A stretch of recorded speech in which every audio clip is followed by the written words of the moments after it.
Indian sociological studies जो है, तो पेपर 2 का A1 perspective on study of Indian society. So the first perspective is Indology. तो Indology के मेन जो सोशियोलॉजिस्ट हैं उनका नाम है GS घूरे जी। तो इनको GS जी के नाम से जाना जाएगा, GS जी के करके इनको पढ़ेंगे, ठीक है। तो इंडोलॉजी दो टाइप का है, एक तो ओरिएंटलिस्ट और दूसरा है इंडिक। ओरिएंटलिस्ट इंडोलॉजी मतलब जो बाहर के लोग आए और उन्होंने इंडिया को पढ़ा अपने हिसाब से, अपने पर्सपेक्टिव से, मतलब वेस्टर्न पर्सपेक्टिव से जो इंडियन का स्टडी है दैट इज़ कॉल्ड ओरिएंटलिस्ट, और इंडियन पर्सपेक्टिव से इंडिया का study that is called Indic. तो इंडोलॉजी के मेन हैं GS घूरे जी, और इनका कहना है कि Indian society and culture are unique. Indian society और कल्चर क्या है, यूनिक है, राइट। सो इसलिए Indian social realities can be grasped through texts. तो इंडिया के सोशल रियलिटी कैसे पढ़ा जा सकता है, टेक्स्ट से पढ़ा जा सकता है rather than western ways of studying it. Western ways से इसको नहीं पढ़ सकते आप इंडिया को, क्योंकि इंडिया का सोशल रियलिटी क्या है, यूनिक है। तो GS घूरे का जो सोशियोलॉजी GS घूरे का कंट्रीब्यूशन क्या है कि इन्होंने सोशियोलॉजी एज ए सब्जेक्ट को प्रमोट किया इंडिया में, और institution builder, he was an great institution builder. इन्होंने बॉम्बे यूनिवर्सिटी में सोशियोलॉजी डिपार्टमेंट की स्थापना करी। देन इन्होंने बहुत सारे इंडियन सोशियोलॉजिस्ट, बड़े बड़े इंडियन सोशियोलॉजिस्ट को मेंटोर किया, जैसे MN Srinivas, Iravati कार्बे, AR Desai, IP Desai. इन सब के गुरु कौन थे, GS घूरे जी थे। GS घूरे का जो अप्रोच था कैसा था कि इन्होंने, तो इस GS घूरे ने क्या किया कि संस्कृत में और वर्नाकुलर टेक्स्ट दोनों को यूज़ किया अपने स्टडीज़ के लिए। तो सांस्कृतिक टेक्स्ट जैसे वेदास वगैरह, और वर्नाकुलर टेक्स्ट जैसे मराठी के अंदर काफ़ी सारे राइटिंग्स को उन्होंने पढ़ा। फिर इनका डिफ्यूजनिस्ट मेथड था कि डिफ्यूजनिस्ट मेथड इन्होंने अडॉप्ट किया, मतलब कि जो सोसाइटी है, इंडियन सोसाइटी है, वो डिफ्यूजन और एसिमिलेशन से बनी है, मतलब वेरियस आइडियाज़ का डिफ्यूजन और एसिमिलेशन हुआ है इंडियन कल्चर के अंदर। देन मेथोडोलॉजिकल प्लुरलिज्म, इन्होंने ऐसा नहीं बोला कि एक ही मेथड है इंडियन सोसाइटी को पढ़ने का, नहीं, इन्होंने बोला कि कई सारे मेथड से आप इंडियन सोसाइटी को अंडरस्टैंड कर सकते हैं, जैसे कि फील्ड सर्वे कर सकते हैं, टेक्स्ट पढ़ सकते हैं, या फिर कंपेरेटिव स्टडी कर सकते हैं। तो जैसे फील्ड सर्वे में उन्होंने एक बुक लिखी जिसका नाम था sex habits of middle class people in Bombay. उनकी एक राइटिंग है sex habits of middle class people in Bombay. तो this is an example of field survey. तो लार्जली उन्होंने टेक्स्ट से पढ़ाई करी, बट फील्ड सर्वे भी उन्होंने किया। फिर थ्योरेटिकल प्लुरलिज्म के लिए है कि उन्होंने इंडक्टिविज्म और डिडक्टिविज्म दोनों का इस्तेमाल किया। अब देखते हैं कि एरिया ऑफ वर्क क्या है। तो घूरे का जो एरिया ऑफ वर्क है काफ़ी ब्रॉड है। तो जैसे कि सबसे पहला हम देखेंगे 6 एरिया ऑफ वर्क है टोटल इनका, घूरे जी 6 एरिया में काम किए हैं ब्रॉडली कर देखें तो पहला एरिया है कास्ट। तो कास्ट के अंदर इन्होंने बोला कि एट्रीब्यूशनल अप्रोच लिया, मतलब कास्ट के कुछ सर्टेन एट्रीब्यूट्स होते हैं, जैसे कास्ट हैव सर्टेन एट्रीब्यूट्स। और ये बात उन्होंने कौन सी किताब में लिखी, caste and races in India. कौन सी किताब, caste and races in India. इस किताब में उन्होंने कास्ट के एट्रीब्यूशनल अप्रोच पे उन्होंने डिस्कशन किया। इन्होंने बोला कि जो कास्टिज्म है, इंडियन कास्टिज्म, ऐसा नहीं कि सिर्फ इंडिया में ही है, ये पैरेलल अदर सोसाइटीज़ में भी कास्ट पाए गए, जैसे कि इजिप्शियन सोसाइटी में, इजिप्ट में भी वहाँ पे कास्ट का रेफरेंस है, ठीक है। और कास्ट जो है ये गलत चीज़ नहीं है। घुरे ने बोला कि caste is an integrative framework. Caste से क्या होता है, इंटीग्रेट होता है सोसाइटी। तो फिर इनका ये था Aryans brought caste in India. Although Aryans brought caste in India ये AR देसाई जी अपने उसमें लिखेंगे, बट नेवरदलेस। तो आगे चलते हैं कि हाँ, तो ये कास्ट सिस्टम पे इनका क्या कहना था कि caste and races in India नाम की जो किताब कर दी इन्होंने लिखी इन्होंने, उसमें क्या था बेसिकली कि कास्ट को के कुछ एट्रीब्यूट्स होते हैं। तो जैसे कास्ट के क्या एट्रीब्यूट्स होते हैं, तो 6 फीचर्स होते हैं कास्ट के, ठीक है। कास्ट सिस्टम के 6 फीचर्स होते हैं। इसका मेमोरी टेक्निक है फोर्ड MC, PHODMC, राइट। सो P से प्रिविलेजेस एंड प्रोहिबिशंस। तो कास्ट के अंदर क्या होता है, प्रिविलेज, सर्टेन प्रिविलेज होते हैं सर्टेन सेक्शंस को, और प्रोहिबिशन होते हैं। देन हायरार्की, देन ओ से ऑक्यूपेशनल लिमिटेशन, ऑक्यूपेशन क्या है, लिमिटेड है। Then D is, that is occupation is based on ascription, right, तो ऑक्यूपेशन कैसा है, एस्क्रिप्टिव, ठीक है। Then D is division into segments, like जैसे कि एक कास्ट है, कास्ट के अंदर बहुत सारे सब कास्ट होते हैं, तो इसे पूरे सोसाइटी को मल्टीपल डिवीजन हो जाते हैं कास्ट सिस्टम के अंदर। देन मैरिज, मैरिज में भी क्या है, रिस्ट्रिक्शंस है। एंड सी से कमेंसलिज्म में भी रिस्ट्रिक्शंस है।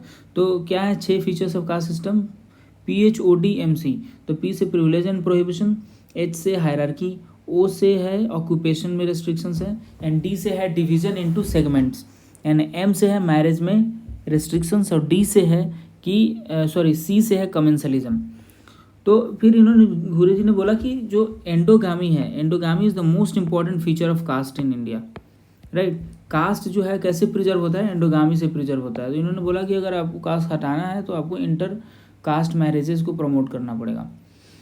अब दूसरा जो इनकी स्टडी थी वो थी ट्राइब्स के ऊपर। ट्राइब्स के लिए उन्होंने महादेवी कोलीज का इन्होंने स्टडी किया, और इन्होंने बोला कि tribes are Hinduised, so it is futile to search for a separate identity for the tribes. इन्होंने बोला कि ट्राइब्स क्या हैं, ऐसा नहीं कि ट्राइब्स सेपरेट नहीं है, they are also Hindus, they are the backward caste Hindu. इन्होंने बोला कि ट्राइब्स क्या हैं, बैकवर्ड कास्ट हिंदू हैं, राइट। इन्होंने बोला कि ये एसिमिलेट हो गए हैं अभी, ट्राइब्स प्रोलॉन्ग्ड हिंदूज के कांटेक्ट में आने के बाद ये एसिमिलेट हो गए हैं, हिंदू कल्चर भी इनमें एसिमिलेट हो गया है। तो इसलिए अगर आप कोई सर्च करते हैं कि भाई सेपरेट आइडेंटिटी मिले ट्राइब्स का, तो this is futile, this is not possible. So इन्होंने बोला कि tribes are backward caste Hindus. तो उस टाइम पे एक दूसरे ऑथर थे एल्विन का इनका कहना था कि नहीं, ट्राइब्स को अलग थलग रखते हैं, ठीक है, they have their own culture and they are not Hindus. But Ghurye ने बोला कि no, they can not be, in fact they have already been assimilated, and अगर आप उनको अलग रखते हैं तो उनके साथ इनजस्टिस है, राइट। सो अब देखते हैं तीसरा जो स्टडी है GS घुरे का, उसका नाम है kinship and marriage and family. Kinship, marriage and family पे उन्होंने स्टडी किया। तो इन्होंने बोला कि एंडोगामी और एक्सोगामी और हाइपरगामी तीनों तरह का चीज़ उस यहाँ पे इंडिया के अंदर फॉलो होता है। जैसे इंडोगामी, कास्ट के अंदर, एक कास्ट के अंदर ही शादी होगी, ठीक है, सेम कास्ट के अंदर ही मैरिजेस होती हैं, दैट इज कॉल्ड इंडोगामी प्रैक्टिस होता है। एक्सोगामी मतलब आउटसाइड विलेज, एक जोग्राफिकल लोकेशन के बेसिस पे एक्सोगामी है। देन हाइपरगामी मतलब कुछ सर्टेन रूल्स हैं, जैसे कि हाई कास्ट के मेल लो कास्ट की फीमेल से शादी कर सकते हैं, बट हाई कास्ट की फीमेल और लो कास्ट के मेल से शादी अलाउड नहीं है, ठीक है। तो this is his study on the kinship, marriage and family. अब fourth is civilisation and culture. Fourth study इनका क्या है, सिविलाइजेशन एंड कल्चर के ऊपर। तो इन्होंने बोला, एक कॉन्सेप्ट दिया रर्बनाइजेशन। रर्बनाइजेशन मतलब रूरल और अर्बन का दोनों का मिक्स। फिर उन्होंने बोला कि independent growth of culture, then growth of culture by diffusion. इन्होंने बोला कि देखिए, ग्रोथ कल्चर का ग्रोथ जो है दो तरीके से होता है, कि एक इंडिपेंडेंट ग्रोथ ऑफ कल्चर होता है, सोसाइटी के अंदर खुद ही अपना ग्रोथ होते रहता है, और दूसरा डिफ्यूजन की वजह से, कि दूसरे सोसाइटी से अगर इंटरेक्शन होता है और वहाँ के सोशल बिहेवियर का इम्पैक्ट होता है आपके सोसाइटी में, और फिर आपका सोसाइटी जो है मोल्ड होता है, जैसे कि वेस्टर्नाइजेशन। तो ये क्या है, डिफ्यूजन की वजह से भी कल्चर का ग्रोथ होता है। तो इंडिया जो ह्यूमंस हैं वो बेसिकली क्या करते हैं कि ओल्ड कल्चर के बेस्ट प्रैक्टिसेस को वो प्रिजर्व कर लेते हैं, ठीक है, और जो बेकार वाली प्रैक्टिसेस हैं उसको डिस्कार्ड कर देते हैं, और जो नए कल्चर के अंदर नया कल्चर से इंटरेक्शन होता है ना, तो उसमें जो बेस्ट प्रैक्टिसेस है उसको क्या करते हैं, एसिमिलेट कर लेते हैं। तो इस तरह से कल्चर का जो है ग्रोथ होता है। तो क्या क्या करता है इंसान कि ओल्ड प्रैक्टिसेस को के बेस्ट प्रैक्टिस को, मतलब ओल्ड जो कल्चर है उसके बेस्ट प्रैक्टिसेस को प्रिजर्व कर लेता है, और न्यू कल्चर के बेस्ट प्रैक्टिसेस को एसिमिलेट कर लेता है। फिर उनकी पांचवी जो स्टडी है रिलीजन के ऊपर है। रिलीजन का इन्होंने बोला कि religion is centre of cultural heritage. क्या है, religion is centre of cultural heritage, this is what घुरे सेड। घुरे ने एक किताब लिखी जो बहुत फेमस थी, उसका नाम था इंडियन साधु। इंडियन साधु में उन्होंने बोला कि रिलीजन क्या है, कि सेंटर ऑफ कल्चरल हेरिटेज है। इन्होंने इंडियन साधु में ये भी देखा कि इंडिया के अंदर पैराडॉक्सिकल नेचर ऑफ रिनंसिएशन है, ठीक है।